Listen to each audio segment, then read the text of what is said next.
Hello guys and welcome back. Today's video is about a product which, to be honest, I've been very curious about for a long time because I see it on Instagram almost constantly and I really wanted to see what they were all about. So the company, it's a French company. My French isn't very good, but I'm going to give it a shot anyway. For everybody who always criticizes my pronunciation, here you go. Have at it. The company is Bleu de Chauffe. If I pronounce that correctly. I don't know. I'll put it on the screen so you can see what it is. But anyway, they have some beautiful looking bags, and I've just never seen one in person. Now, I've reviewed a lot of bags in my time here and doing this channel for quite a while. I've had the opportunity to try a lot of different bags, and you see a lot of different approaches to the build. So some companies like Marlando and Saddleback, they go after a bag building it as tough and rugged and strong as they possibly can, oftentimes ignoring things like weight and actual usability because of how stiff and strong those things actually are. And like the David bag that I reviewed not too long ago, it's the opposite. It's a very floppy, very like loose, and almost feels like a textile kind of leather. So this is the model right here, and I always like to have the piece that I'm talking about in front of me so I can touch it and see it. And I do write down little bullet points just to kind of give you a little bit of insight as to how I shoot these videos. I do write down bullet points on the things that I want to talk about, but I try to go off the cuff. And oftentimes I think of things while I'm looking at the product and that I wouldn't have written down or I didn't think of before. So that's kind of a little insight into the way I like to do it. And so I'm going to have this thing with me here the whole time so I can kind of look at it and remember things that I liked about it, things that I didn't, and explain those to you. So as usual, let's get the specs out of the way first. This is the Executive Postman Bag. It's a 48-hour business bag made out of full-grain, vegetable tanned, and water-resistant leather. It's actually unlined, entirely unlined, but the backside of the leather has been sanded to a soft suede-like finish. It has a leather strap with a natural felt lining, and what I'll show you a little bit later on is that the shoulder straps and the other straps which are on the bag are made of a different type of leather, which was actually very smart on their part. Now that laptop sleeve will accommodate up to a 17-inch laptop, which is a relief because my work laptop is actually 17 inches and I have a hard time finding a bag that it'll fit into. It has a removable and replaceable cotton pocket with the zipper closure, and the cool thing about this is that it can be removed or moved to the front of the bag. I'll show you that a little bit later. It is handmade in France and then signed by the artisan who crafted it. And the price? $582.50. Now initially, when I got this bag and I opened it up, I could tell right away that there were a lot of things that were unique to this one which I hadn't seen before. Let's talk about the front and center thing, that leather. Now it's not lined, it's not stiff. As a matter of fact, it's very, very floppy, I want to say. And I don't mean that in a bad way at all. I mean it's more supple and soft, and it's kind of the way you would imagine just a piece of raw hide would be. A lot of times you get these bags and they're almost like leather cardboard until they wear in a little bit. This feels like it's 100 years old already as far as being broken in and soft.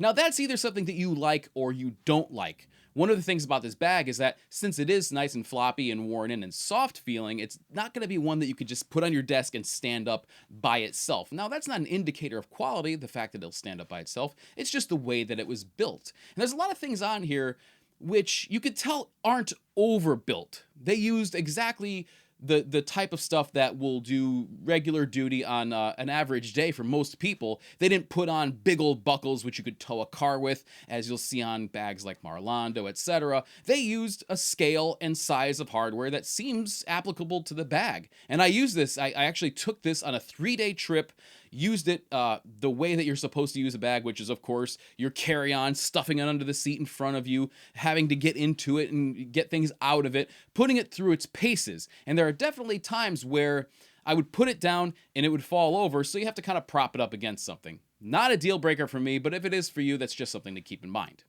But one of the things that this very soft leather allows you to do is fit some really odd shaped things in there and stuff it beyond its capacity. Because when you put something in there that may be kind of bulky or oddly shaped, it has no problem fitting because the leather will wrap around it.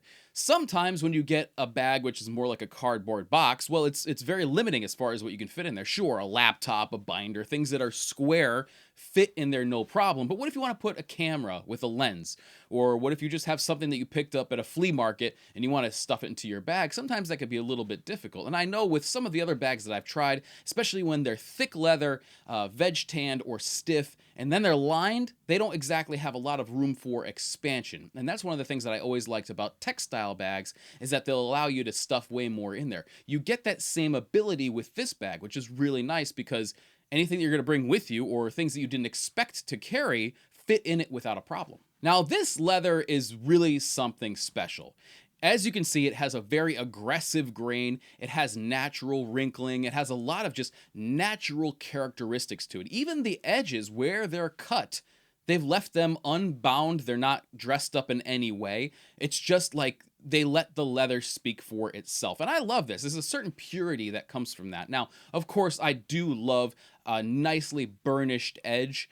But with this kind of really floppy leather, I'm not exactly sure how you can do that, because if you think about actually trying to burnish an edge with beeswax and a little bit of heat, or however they use it, friction, usually you need something that'll actually stand up to that. This would just kind of flop over. So in this case, I definitely forgive the raw edges, and I think it kind of adds to the overall look of it. Now, in use, that leather is also, it's just very accommodating to using it in everyday situations. So what I mean by that is sometimes with stiffer leather products, when you go to open the flap, if it's a messenger type closure, it will try to come back to you. It's like it has a memory and it's trying to return to that starting point. This, because it's unlined and it's so soft, when you open the flap, it just stays back. And what this means is that when you're on a bus or you're on a plane and you're digging in your bag trying to get something, you don't have the lid and the buckles or the straps coming back at you, fighting you back. Now, this will go away with stiffer leather products in time, but as I mentioned, one of the great things about this leather is that it feels broken in at the start. One of the other nice things that they've done here is on days where you don't need all that capacity, because after all, this is a 48-hour bag, which means that you're supposed to be able to stuff way more in there than you would a typical day briefcase that you bring with you to work or whatever. And you can. It's huge. It's seemingly unlimited capacity in this thing. I've stuffed plenty of stuff into there without a problem. What's nice, though, is that on days where you're going to use it as a day bag, you're not carrying around a full duffel. And what they've done is they've included little side cinches at the top, so you can basically expand and contract the bag as needed. So on days where you're only carrying around your laptop, a few extra things, you can close that thing up, and it stays nice and shut. And it billows out at the bottom a little bit, so you still have the capacity down there. But on days where you're carrying a little bit more, like when I was coming back from my trip, I had way more than I went there with. Somehow I accumulated more stuff. You can open it up, and then you're using the full capacity, which is pretty damn cavernous. Speaking of cavernous, before we get more into the interior, take a look at the exterior of this. On either side, you have a pocket, and these pockets are big enough to fit like a full-size Nalgene water bottle, something that's really big. You know, I have those Camelback ones, which I really like. Nalgene bottles are about the same. Any kind of hiking water bottle, you know what I'm talking about. Those will fit in there without a problem. This is one of the first bags that I've had which will actually accommodate a bottle that big. Most of the time, they're just way too small, or they're too stiff. And that's one of the things, is that when you put that bottle in there, the leather just wraps around it because it's so soft. So that's one thing that I've really come to like. Being able to put my bottle into my bag is a luxury which I haven't experienced until now. All right, let's get back into the interior, because that's what I was getting onto anyway. Now, they've used some felt in this bag, very wisely, because felt is, I think, an underutilized material. And again, it was something that was more popular back in the day. And felts today, unfortunately, they're just not as good as they used to be. They once were. You can't actually make felt the way that you used to make it. So using felt is sort of a lost art, and it's a nice material, especially the way they've used it here. So there's a felt laptop sleeve, which means that when you put your, very expensive MacBook Pro in there, it's not going to get all scratched up. It has a nice little place to live. They've also finished off that laptop sleeve with a nice leather strap closure with a little button on it. So when you put your laptop in there, put the strap on, it's done. There's no zipper on the top, because one of the problems with a zipper laptop opening is that when you go to pull your laptop out, you have these teeth of the zipper, which are kind of just waiting to like scratch down the front of it. That's one thing that I've come to really like about this bag, is that the only zipper that's on it is on the removable little pocket. That's what I want to get into next. The little pocket along the back, which has the tag with all the information about the bag on it and also where the artisan signed it, is a great spot to put your keys. I put headphones and a charger in there. It's big enough to take stuff that you would put into a smaller bag. You know, whatever you can think of, you can stick into this thing, as far as little tiny things that you just don't want to keep in your pocket, or things you want to keep at an easy reach. It's perfect for that. So what's cool about it, though, is the way that they've attached it with two little snaps at the top. So they've included snaps in the front of the bag and in the back of the bag. So you can move this pocket or remove it entirely if you don't like it. Now, that's a really cool modular design that I haven't seen in a lot of leather bags. Most of the time, everything is sewn in the way it's going to live forever, and you can't change it. This is the first time that I've seen a company do this, and I was very intrigued. And honestly, this is something that I wouldn't be surprised if more companies start doing. It's very simple to do, and think about it. If you keep a couple snaps throughout your bag, you could put a bigger pocket or a different color, or one without a zipper closure, or whatever. The modularity is it's something that I haven't seen before, and it's something that I hope to see more of in the future. And finally, there is sort of an exterior pocket in a way. It's not part of the main compartment, but it also lives underneath that flap. And if you know me, you know that I really appreciate an exterior compartment, most of the time on the back of the bag, so that you could put things in there and not have to open up the top flap. Unfortunately, in this bag, you will have to open up that top flap to access this front compartment. But it's another place which is good for things that you have to grab and you don't want to go digging in the main compartment for. It's a nice way to separate things and put, you know, maybe important documents, your passport, things like that into the front pocket. But you still have to open up that flap, which is something that maybe I wish they had just either put on the back or found a way to make it so you can access it without having to open up the main compartment. Another place that they've used felt is on the shoulder strap pad. Great idea, and it's very comfortable to wear. A lot of times you'll see a leather shoulder strap with a leather pad, sometimes some sort of padding or layering of leather in there, but felt is a great idea. Now, this is a thing that most of the time I take the shoulder strap and I just put it away, because I almost never wear a shoulder strap on my bag. I did for the trip that I took it on, and I'm glad that I had it, because it's easy to sling it over your shoulder and walk and have both hands free, and it's very comfortable. Matter of fact, I was in the Detroit airport, which is the longest airport I've ever seen. It's just like one long corridor, which is cool because you're either heading in the right direction or the totally wrong direction. Gives you a 50-50 chance to get to your terminal. So anyway, it was actually very nice, very comfortable, really, and it's an interesting way that they've attached this. Like a lot of other things in this bag, it's just a little different. So rather than attaching it on either side of the bag, on the top corners, which is the way most companies have done it, they've attached it sort of in the back. So when you wear it, it sort of hangs off of your side in a way, if that makes any kind of sense. You're not supporting it from the center, it's actually supported from the back. This makes it really easy to carry. And since it's a pretty, you know, soft bag, it tends to just kind of wrap around your hip a little bit. Very, very comfortable, and something that I was a little bit worried about, to be honest with you. When I saw the way they attached this, I'm thinking, boy, when I load this thing down and I have to go somewhere, is it going to be a pain in the neck?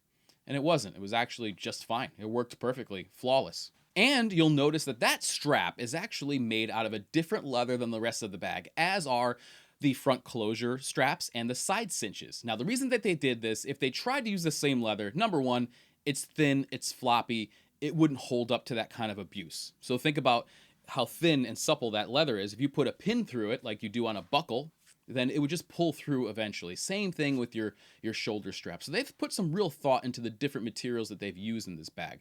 They've supported it around. If you look at the way this thing's actually built, there's some of this leather around it acting as a support structure, this much thicker leather, and they've used it in the right places, and it looks great against the different colors. Now, they offer this in 3 different colorways. I like this one. I really like kind of a lighter brown just in general. I like that color. But I think that the 2 colors work very nicely in concert with each other, and they've chosen blue for the interior appointments, which looks great with the tan. I mean, they've really done a beautiful job here. The thing is, it's a stunner. It's a really good-looking bag anyway. Now, the only branding that you can find on this bag, other than the little tag on the inside, is on the outside right here. And it's this little tiny button that they've put there with their logo on it. I think it's great. I love the way that they did this. It's very old school. It's in a great kind of discreet area. It's not slapped on the front of the bag here where everybody can see it. But it's a nice little detail, and I appreciate that because they seem to be a company that really takes a lot of pride in what they do. They're very, very happy and pleased with everything they've come up with, and they're proud of it. So they want to put that out there, but they don't want to put it front and center where everybody can see it. It's in a nice little area, and it's done in a way which adds to the overall design of the bag. It looks great. It's not like a little stamp or anything like that. It's a great little idea. Now, of course, no bag is perfect, and this one here is far from it. Albeit a great bag, there are some flaws. So let's get into a couple of things that I don't like. The first thing is sort of a double-edged sword. As I mentioned, all the leather is very, very supple and soft, but that lack of structure sometimes can be a bit of a problem. So when you do set this down, as you can see, they've actually made a bottom piece of this, but the bottom of the bag, the real bottom of the bag, is kind of wherever it wants to be. So there are times where it may lean a little bit back because that's sort of where the lowest point is, or that's where everything seems to settle. It doesn't really stand up on its own. Now, that's something you either really like or you don't, or maybe you're indifferent about it. But if you're somebody who really likes the fact that you set your bag down and it stands there like a box, well, this isn't the bag for you. Now, the second thing, again, has to do with the leather, and that is that the front flap here, when you're actually carrying it or when you stuff it full, that has a tendency to sort of wrinkle. So right now, I don't have anything in this bag. It's pretty light. But you can definitely see where the points of strain are, where it's being suspended. So you have this buckle right here, and they're basically coming up like that to be supported by the handle. And in the middle, you sort of have this loose, floppy leather. Same thing on the corners here. Now, that doesn't mean that it's a bad design. It doesn't mean any of that at all. It just means that you're going to have to get used to this thing being the way it is, which is somewhat floppy. And again, I actually kind of have started to like that. I would imagine if you really had a heavy loadout every single day, maybe you're going to want to look at something that is a little bit more structured, which has a way of supporting that load. Oftentimes, you can find bags which have a steel plate at the top, and then they have buckles which wrap in the entire way around the bag. Saddleback does things that way. Marlando does things that way. Crevar, I believe. A couple other brands. That's a very common way of building a bag. This is different. So you have a little point right here. Runs around the bottom of the bag, smart, through a little keeper up to the buckle. It's definitely supporting it, but it's really relying on the strength of this one little attachment point right here. And as you can see, it pulls this down to the front, so that's the way that the load is suspended. Again, it's not a bad thing. It doesn't mean that it's weaker or anything like that, but it's just something to keep in mind. It's something that when I first started using it, I had to get used to. The final thing is this handle. Now, the way that they've done this handle is very interesting. They've made it entirely out of leather and then attached down here via some hardware. They've done some nice cutting to make it be a uniform size all the way around. In other words, there's not a little piece of leather that goes up and then there's a cut. And so when you're holding it in your hand, it feels like it's all one thickness. The only thing is the corners of that leather are just that. They're corners. Over time, they will soften, they will round out, and it'll become more comfortable. But this is not as comfortable as a typical round handle that you'll find on almost every bag that you've ever seen. And it's a unique way of doing it, and I have no doubt that in time, this will become more, as it becomes softer, it'll become more comfortable. Right off the bat, though, it's definitely, you feel the edges, and I wouldn't want to carry this around for an extended amount of time just the way it is. In a few years or a few months when it starts to break in, sure. But right off the bat, it's not exactly the best handle I've ever felt. So overall, the way I feel about this bag is when you know what you're getting, and if what you're after is this type of bag, something that feels like it's 100 years old when you first get it, something that's built this way, not exactly the overbuilt, and I'd like to say kind of American aesthetic. This is a much more refined and subtle and with an appeal towards a nice hand feel and just the way it is. Then you know, as long as you know what you're getting into, this is a great bag. I have no doubt that it'll last for a very long time. This is not the bag for you if you have a very heavy, loadout every single day. If you're carrying multiple textbooks, if you're carrying, I can't even think of what you would put in there that would be extremely heavy, but if you had a lot of stuff that you have to bring around and it's got to be held, well, then it might be better off going with some other company which offers things like steel, where the handle attaches, a very thick hand-filling handle to distribute out all that weight, and the straps that run around it. A company like Marlando or equivalent, something like that might be better because If you're carrying around all that weight, it needs to be suspended in a particular kind of way. However, if what you're after is more of a day bag, which at times can actually do double duty as a duffel bag, this is perfect. Now, I actually am going to keep carrying this. A lot of times I use these bags, I try to put them through their paces, and then I put them away because there's another one to go and, do the rounds. This one, on the other hand, I'm going to keep carrying. And I say that because I've really come to love the way it looks. I love that the floppy aesthetic. After years and years of using these very stiff leather bags, using one of these, it's a real breath of fresh air. I really like it a lot. So that being said, I'd like to do another, like a follow-up video, maybe in a year or so, after a little while of carrying this and it started to really patina nicely. Let's see how it looks then. I have a feeling it's going to look a lot better then even than it does now, which is it's really saying something, because this is a looker, no doubt about that. So the company, again, if you want to hear me say it and screw up my words, is Bleu de Chauffe. Close. Anybody who speaks French, help me out. Am I saying that right? If you're interested, I will leave a link in the description below. They did provide this bag to me for this review. Some people say I should say that in the beginning. Some people say I should say it at the end. Look, I'm just going to say it wherever it fits in. Now, they did agree that, listen, you're going to have to you're going to be able to tell it like it is. They agreed to me being honest in my review, and that's the only condition I'll do a review under, but that's the case. So full transparency, there you go. Thank you so much for watching. Let me know what you think about this in the comment section below, and I'll catch you next time.